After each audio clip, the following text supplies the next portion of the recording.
Analysis लेकर आएँ, हम आपकी सेहत से जुड़े उन तमाम कारणों की पड़ताल करें और समाधान पर भी फ़ोकस करें और जो मिथ बस्टर्स हैं, उन पर भी फ़ोकस करें क्योंकि बहुत सी बीमारियाँ हैं, जिनको लेकर बहुत सारे मिथ्स बहुत सारी ऐसी नैरेटिव्स हो जाती हैं, जो कहीं न कहीं आपको डराती हैं। तो हमारा मकसद यही है कि आपको वेल एजुकेट रखें, एक बेहतर इन्फॉर्मेशन दें और आपको सही राह दिखाएँ।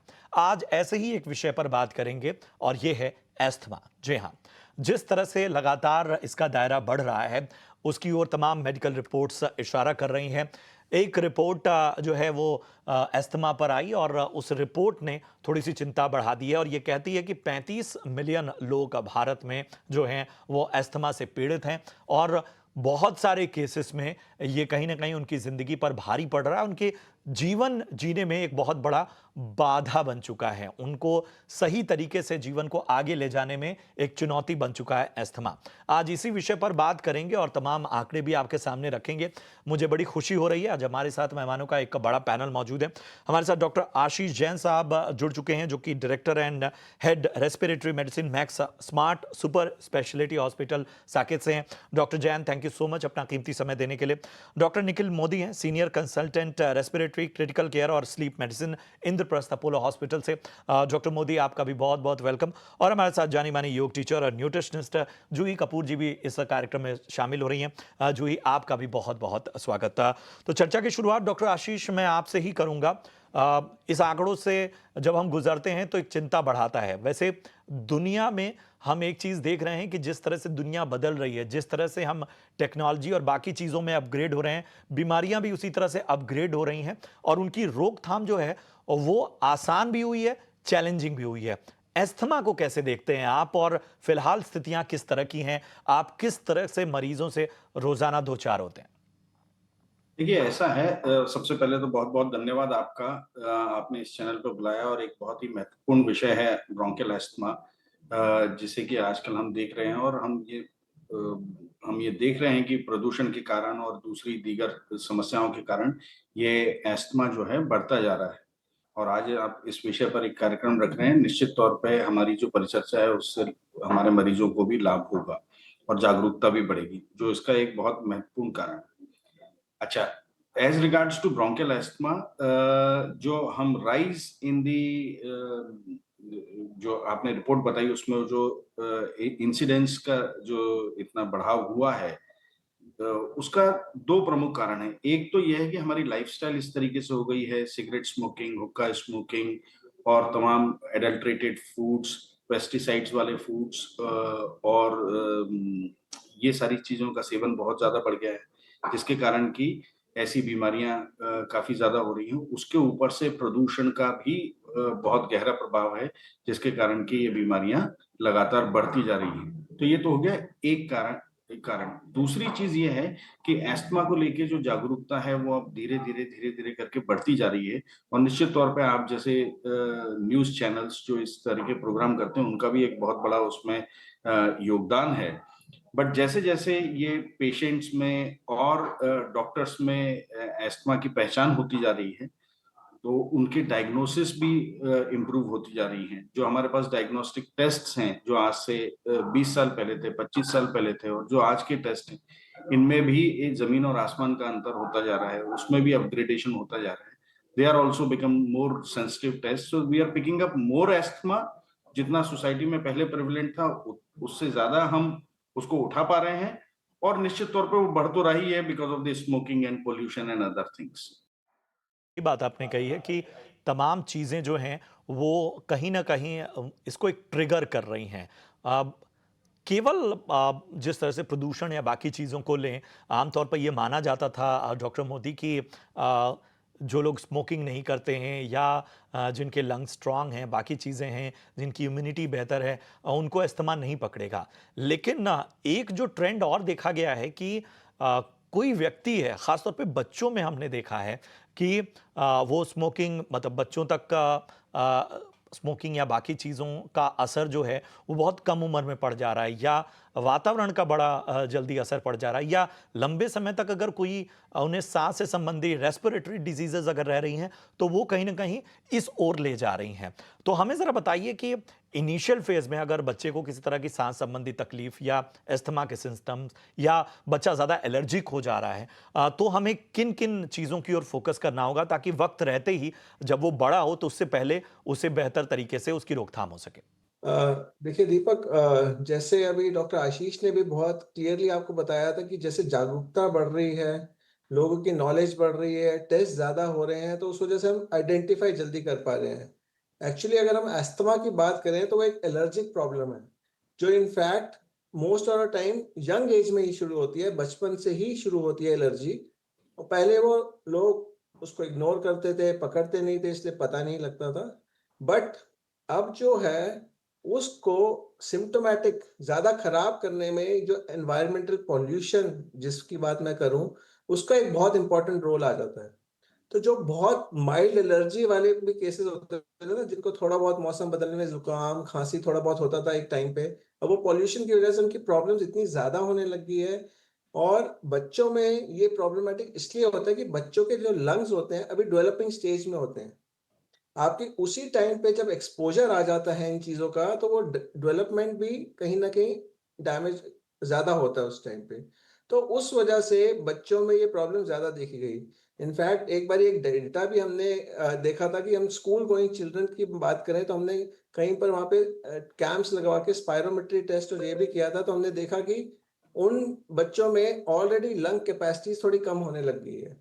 साथ ही साथ जब मैं पॉल्यूशन की बात करूँ तो आज की डेट में हम पॉल्यूशन को जब हम कंपेयर करते हैं कि वो कितना डैमेज कर सकता है, तो हम उसका एक ऑलमोस्ट इक्विवेलेंट सिगरेट्स के धुएँ के बराबर लेते हैं। तो ऑन एन एवरेज 20 से 30 सिगरेट के बराबर का धुआँ आपके अंदर जाता है जब आप इस पॉल्यूशन से एक्सपोज़ होते हैं, जो आपके लंग्स को डैमेज करेगा ही करेगा।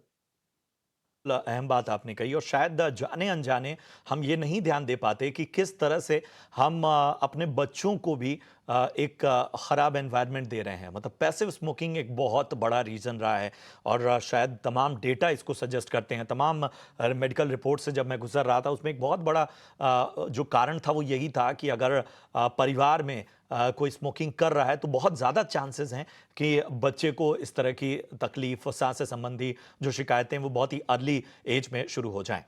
जूही, अ, खास तौर पे अस्थमा जो पेशेंट्स हैं उनकी एक्सरसाइज को लेकर बहुत सारे नैरेटिव्स हैं। मतलब उन्हें एक्सरसाइज करनी चाहिए या नहीं करनी चाहिए, इसको लेकर भी बहुत सारी चीज़ें हैं। योग में भी कहा गया है कि भाई आप अगर अस्थमा पेशेंट हैं तो इन आसन को करने से बचिए। तो ज़रा इस पे रोशनी डालिए कि आखिर क्या बेहतर है और कहाँ पर चुनौतियाँ हैं? ज़रूर प्रशांत जी, नमस्ते सभी दर्शकों को। सबसे पहले तो ये बताना चाहूँगी कि योग में आसन्स तो काफ़ी हैं और प्राणायाम्स भी हैं, जो करने से अस्थमा पेशेंट्स को काफ़ी मदद मिलती है। बट कुछ चीज़ों का और भी ध्यान देना होता है, जैसे कि जो अपनी लाइफ़स्टाइल वो मेंटेन कर रहे हैं। जैसे कि अगर उन्हें कोई सिम्पटम्स महसूस हो रहे हैं, जैसे वीज़िंग या टाइटनिंग, तो उन्हें इमीडिएटली डिटेक्ट करें, उनके बारे में अवेयरनेस रखें और अपने पोस्चर को बेहतर बनाएँ। और साथ ही फैन या एसी का डायरेक्ट फेस पे अवॉइड करें, जिससे आप ब्रोंकियल स्पैज़म्स को अवॉइड कर सकेंगे या प्रिवेंट कर सकेंगे टू सम एक्सटेंट। अब अगर मैं बात करूँ कुछ इफेक्टिव ब्रीथिंग प्रैक्टिसेस की, तो सबसे पहले तो हम भ्रामरी और ओम चैंटिंग ये रिकमेंड करते हैं, क्योंकि एस्मा पेशेंट्स को अक्सर एक्सहेल करने में तकलीफ रहती है। तो जब हम उन्हें भ्रामरी प्राणायाम कराते हैं, जो कि एक हमिंग ब्रेथ है, डीप ब्रेथ है, यानी आप बस इन्हेल करने के बाद हमिंग कीजिए, जैसे तो ये जो म का उच्चारण है, ये अपने आप में ही एक एक्सहेलेशन है। तो जब भी आप म का उच्चारण इस तरह से करेंगे, तो नाभि जो है वो अंदर की ओर आती चली जाएगी, डायफ्राम जो है वो एक्टिवेट होगा और नेचुरली ब्रीथ आउट करेगा या करेगी अस्थमा के पेशेंट्स।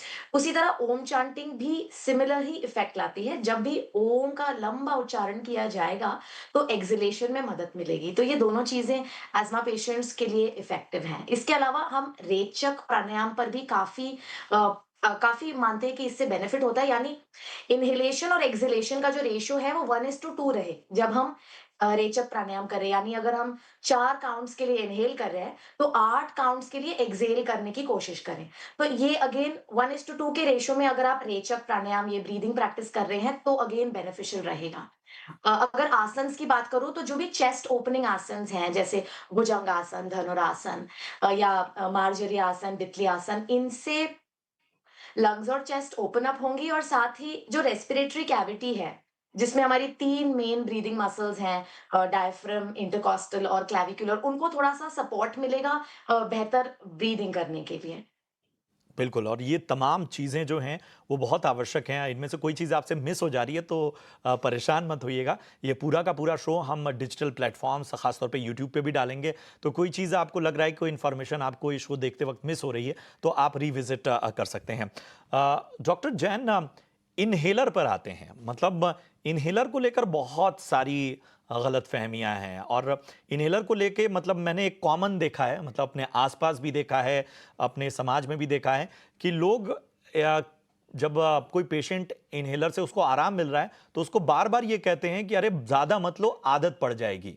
जबकि मैं थोड़ा-सा पीछे ले जाऊँगा, कोविड के टाइम पे एक डेटा आया था, जिसमें साफ तौर पर कहा गया था कि जिन पेशेंट्स ने अपनी प्रॉपर जिनकी जो मेडिकेशंस चल रही थी अस्थमा की, वो प्रॉपर अगर ले रहे थे, और ख़ास तौर पे इन्हेलर जो हैं, वो अपने साथ कैरी कर रहे थे या उसको टाइम टू टाइम ले रहे थे, उनमें कोरोना का जो इफ़ेक्ट था, वो कम देखा गया। मतलब ये 2 अलग तरह की बातें हैं, जो कहीं न कहीं एक तरफ लोग कहते हैं कि आदत से बचिए, दूसरी तरफ ये है कि भई ये आपको सपोर्ट करता है। आप ज़्यादा बेहतर बता पाएँगे। देखिए, सबसे पहले तो बहुत-बहुत धन्यवाद। ये इन्हेलर का विषय आपने यहाँ पर लेके आए। ये this is a very important thing, और ये सिर्फ़ जागरूकता से ही जाएगा। इसमें 2 चीज़ें प्रमुखता से आपने कही। एक तो ये है कि इसका इन्हेलर का इस्तेमाल मत कीजिए। एक इन्हिबिशन रहता है, एक इनर्शिया रहता है, और एक डर रहता है इन्हेलर के लिए, और जो सामाजिक भ्रांति अभी फैली हुई है कि इन्हेलर से आपको आदत पड़ जाएगी, इसको कम से कम इस्तेमाल कीजिए, इसको ज़्यादा इस्तेमाल नहीं करना है। एक ये, और दूसरी चीज़ जो अक्सर मरीज़ मुझसे पूछते हैं, वो ये है कि क्या इसमें स्टेरॉइड होता है और क्या ये स्टेरॉइड मेरे लिए हानिकारक है? ये 2 सबसे महत्वपूर्ण चीज़ें हैं, जो मरीज़ को इन्हेलर की एक्सेप्टेंस में बाधक हैं। तो पहली चीज़ तो मैं आपको ये बता दूँ कि ये इन्हेलर जो है, ये one of the finest discoveries of the science है। हमें परेशानी हमारे फेफड़े में है, हम दवाई सीधे फेफड़े में लेके जा रहे हैं। तो इससे क्या होता है कि एक तो दवाई की मात्रा बहुत कम होती है, और दूसरा उसका एक्शन तुरंत होता है। राइट? तो जो मान लीजिए अगर मैं एक गोली खा रहा हूँ, तो वो गोली पहले पेट में जाएगी, पेट से एब्ज़ॉर्ब होके वो लिवर में जाएगी, वहाँ से ड्रग्स जो हैं वो दूसरे ऑर्गन्स में जाएँगी, और उसका एक छोटा-सा पोर्शन उस जगह जाएगा जहाँ उसको एक्चुअली में काम करना है। बट इन्हेलर क्या कर रहा है? इन्हेलर वो मिस्ट फॉर्म में दवाई जो है, वो सीधे आपके लंग्स में डिपॉज़िट कर रहा है। ये क्यों ये भ्रांतियाँ फैली हैं मैं नहीं जानता हूँ, पर ये एक बहुत बड़ा इनर्शिया है। लोगों को लगता है कि हमको इसकी आदत पड़ जाएगी। मैं एक एग्ज़ाम्पल अपने मरीज़ों को हमेशा देता हूँ कि अगर डायबिटीज़ के मरीज़ ये नहीं बोलते हैं कि उसको डायबिटीज़ की दवाइयों की आदत पड़ गई है, या बीपी का मरीज़ ये नहीं बोलता है कि उसको बीपी के दवाई की आदत पड़ गई है, तो उसी तरीके से आप भी इन्हेलर को अपनी शरीर की रिक्वायरमेंट समझें, अपनी बीमारी की ज़रूरत समझें, उससे आदत नहीं पड़ती है। ये साइंटिफिकली प्रूवन है, हम लोग इतने सालों से इन्हेलर्स को यूज़ कर रहे हैं, और हमने देख लिया है कि this is not addicting medication, right? इसको जब भी आप इसका इस्तेमाल करेंगे, उसको जितना आपको बताया गया है, जितनी प्रॉपर गाइडेंस आपको डॉक्टर ने दी है, उस मात्रा में अगर आप करेंगे, तो 2 चीज़ें होनी है। एक तो आपको इस समय सिम्पटम्स इम्प्रूव होंगे, और आने वाले समय में आपकी इन्हेलर की रिक्वायरमेंट भी कम होगी। So this is answer to the first question. The second thing is कि क्या इसमें जो स्टेरॉइड हैं, वो मेरे लिए हार्मफुल हैं?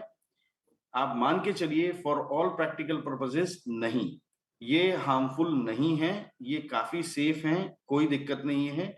अगर मान लीजिए 1% के लिए कोई परेशानी है भी, तो वो जो आपको अस्थमा सिम्पटम फ्री जो टाइम आपको मिल रहा है, वो उसके अगेंस्ट में बहुत कम है।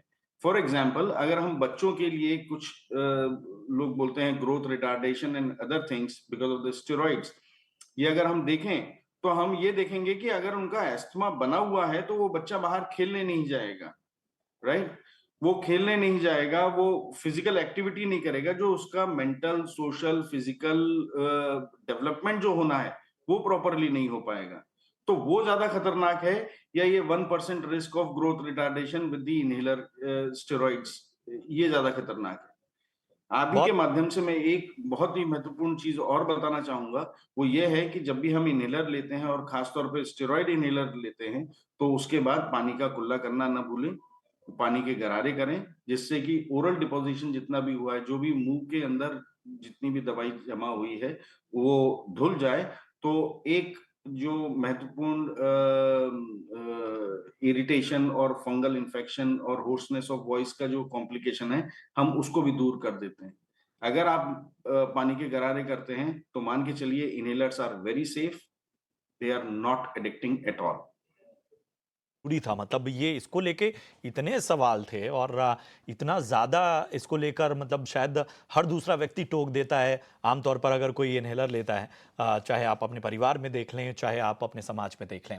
चलिए डॉक्टर मोदी हमें ये बताइए कि अस्थमा को लेकर मतलब मैं ज़्यादातर फोकस उन बातों पे कर रहा हूँ, ठीक है, हमें पता है बहुत सारी चीज़ें, डॉक्टर, मेडिकेशन, सारी चीज़ें। अस्थमा के मरीजों के साथ एक बहुत बड़ा चैलेंज ये है कि बार-बार यही कहा जाता है कि ये तो कभी ठीक नहीं होगा, ये हमेशा आपको दवाइयों पर निर्भर रहना होगा। क्या वाक़ई ऐसा है? देखिए, अगर हम अस्थमा की बात करें, वो एक तरह की एलर्जी है, जिसमें आपकी बॉडी में कुछ ऐसे प्रोटीन्स कह सकते हैं, कुछ ऐसे सेल्स होते हैं, जो हवा में ऐसी पैदा होने वाली चीज़ जैसे फूलों से निकले पॉलन्स होते हैं, डस्ट हो गई, स्मोक हो गई, कोल्ड एयर हो गई, तो जब ये आप इन पे एक्सपोज़ होते हैं, तो उसके अगेंस्ट जो रिएक्शन बनाते हैं, उसकी वजह से आपकी साँस की नली में दबाव, सूजन, बलगम फँसना, ये सब होता है, जिसके सिम्पटम्स आते हैं। तो एलर्जी है ये। अब allergy most of the time genetically determined होती है कि आपके जीन्स डिटरमाइन करते हैं कि आपको ये एलर्जी होगी कि नहीं होगी। तो इसलिए आपको ये अस्थमा होता है। पर अगर हमने जो देखा है कि अगर हम सही तरीके से इसको ट्रीट करें, ओवर द टाइम आपकी बॉडी अडैप्ट होती है। जो आजकल हम एक इम्यूनोथेरेपी का भी एक कॉन्सेप्ट आया है जिसमें हम एलर्जेंस की थोड़ी-थोड़ी डोज़ को पेशेंट को एक्सपोज़ करते हैं ताकि पेशेंट उसकी धीरे-धीरे आने टाइम के साथ उसकी चीज़ उस सारी चीज़ से एलर्जी खत्म हो जाए। तो टाइम के साथ आपकी अस्थमा ये धीरे-धीरे कम हो सकती है, कंट्रोल हो सकती है।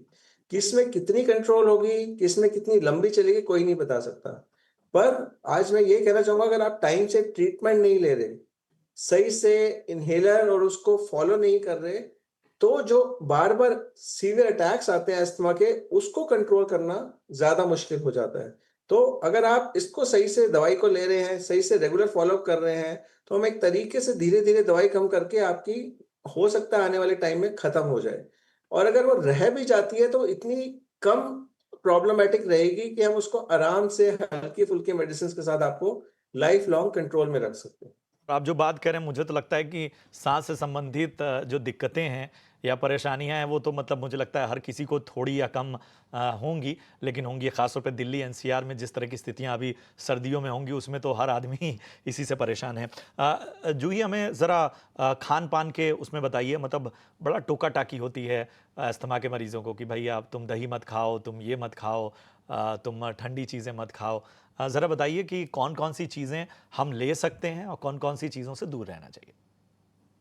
बिल्कुल आपके आपके पहले प्रश्न में भी एक आपने मुझे पूछा था कि आसन्स और प्राणायाम कौन से अवॉइड करने हैं, मैं वो भी क्विकली एड्रेस कर देना चाहती हूँ। तो जब अटैक आए तो फॉरवर्ड बेंड्स जिससे चेस्ट कंप्रेस होगी, ये अवॉइड करने चाहिए। इन्वर्जन्स जैसे शीर्षासन, सर्वांगासन, अगर कंजेशन बहुत ज़्यादा है तो भी अवॉइड करने चाहिए। और कोई भी फास्ट या विगरस सीक्वेंसेस जैसे विन्यासा, फ्लो या सूर्य नमस्कार बड़ी तेज़ी से अवॉइड करने चाहिए। प्राणायाम्स में कपालभाति और भस्त्रिका अवॉइड करने हैं और ब्रेथ को होल्ड करके नहीं रखना है, यानी कुंभक की प्रैक्टिस भी अवॉइड करें। अ, कभी भी बाहर के एनवायरनमेंट में लोगों को लगता है कि प्राणायाम करना है तो चलो बाहर बैठ के करते हैं। बट कई बार बाहर का एनवायरनमेंट बहुत पॉल्यूटेड होता है, तो बाहर कई बार ठंडी हवा भी हो सकती है, तो बाहर भी प्राणायाम ना करें। तो ये मुझे हाइलाइट करना था। और अब रही बात खान-पान की, तो वार्म कुक्ड होममेड मील्स खाने बहुत ज़रूरी हैं, जैसे खिचड़ी, सूप, दाल-चावल। जिंजर, टर्मरिक और ब्लैक पेपर का डेली इस्तेमाल किया जाए, जो कि नेचुरली एंटी इन्फ्लेमेटरी हैं। और ये सिम्पटम्स को मैनेज करने में मदद करेंगे। इसके अलावा तुलसी, मुलेठी और हनी को भी गर्म पानी में बहुत ज़्यादा हॉट वाटर नहीं बट ल्यूकवार्म वाटर में लिया जा सकता है। सारे तरह के फ्रेश फ्रूट्स खा सकते हैं, बस ठंडे ना खाएँ फल क्योंकि अक्सर लोग फ्रिज से निकाल कर ठंडे फल खा लेते हैं और खट्टे फलों को थोड़ा-सा अवॉइड करें। इसके अलावा सब तरीके की सब्जियाँ भी खा सकते हैं, सब्जियाँ स्टीम करके अच्छी तरह से पकाकर खाएँ जैसे दूधी, पालक, कैरट इस तरीके की सब्जियाँ। और जो हेल्दी फैट्स हैं, वो डाइट में इंक्लूड करने बहुत ज़रूरी हैं, जैसे घी, फ्लैक्ससीड, वॉलनट ये लंग टिश्यू को भी सपोर्ट करेंगे। कुछ चीज़ें अवॉइड करनी है, जो कि आपने अपने प्रश्न में भी पूछा था। जैसे कि cold milk, curd, ice cream, cold drinks ये बिल्कुल अवॉइड करें, इनसे म्यूकस बढ़ेगा। इनफैक्ट आयुर्वेद में तो कहते हैं कि दही अभिसंधि है, यानी दही जो है वो म्यूकस को और बढ़ावा देती है, तो इसे अवॉइड करना होगा। और deep fried, processed, spicy food ये बल्कि रेस्पिरेटरी पैसेजेस के लिए भी इरिटेशन कॉज करेगा, थ्रोट के लिए भी इरिटेशन कॉज करेगा। Refined sugar, white flower totally avoid करना होगा।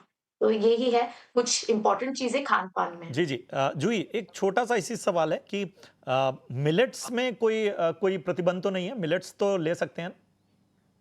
जी बिल्कुल, सब तरह के मिलेट्स खा सकते हैं और मिलेट्स पर कोई प्रतिबंध नहीं है। ठीक है। डॉक्टर जैन, एक आखिरी सवाल के साथ आपके पास आऊँगा।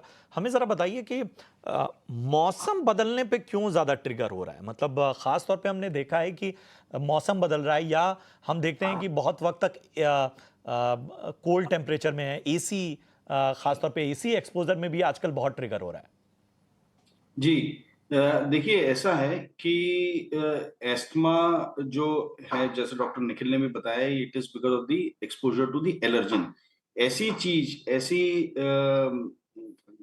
बायोलॉजिकल चीजें जो कि आमतौर पे किसी को प्रभावित नहीं करती पर जो इसके लिए प्रोन है जिनकी शरीर में वो उस उस तत्व को लेके एलर्जी है वो जैसे ही उसके संपर्क में आएगा वो रिएक्शन क्रिएट करेगा, वो ब्रोंकोस्पाज्म क्रिएट करेगा या स्किन रैशेस या आंखों में जलन या पानी, ये तमाम सारी चीजें करेगा। अब हम अगर ये देखें कि जब भी स्टेबल टेम्परेचर रहता है, जब भी स्टेबल एनवायरनमेंट रहता है, तब ऐसे परिवर्तन नहीं होते हैं।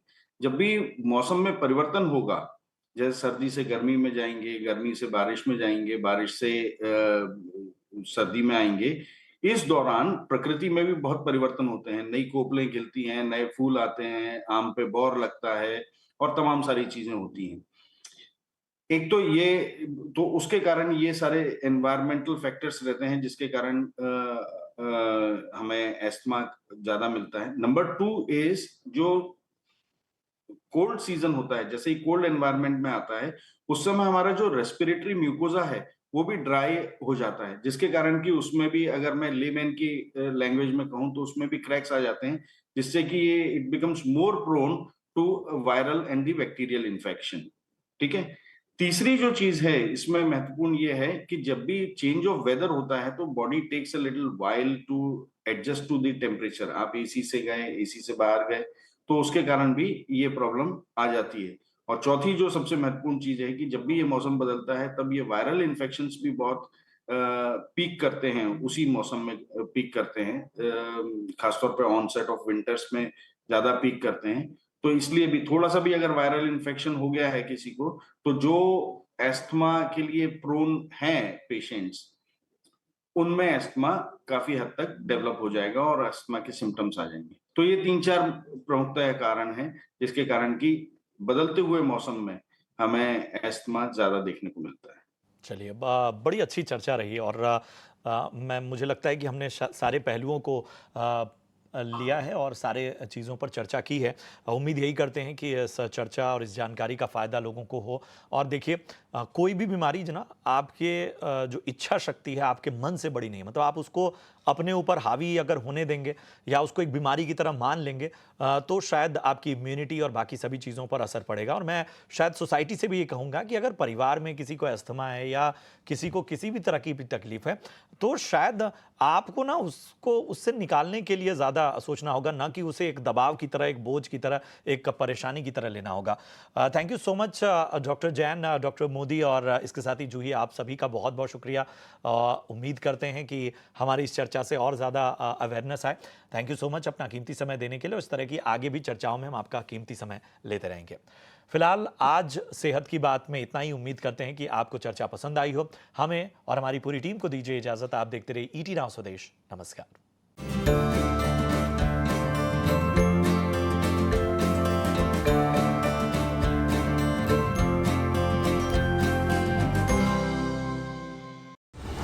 in association with Scott.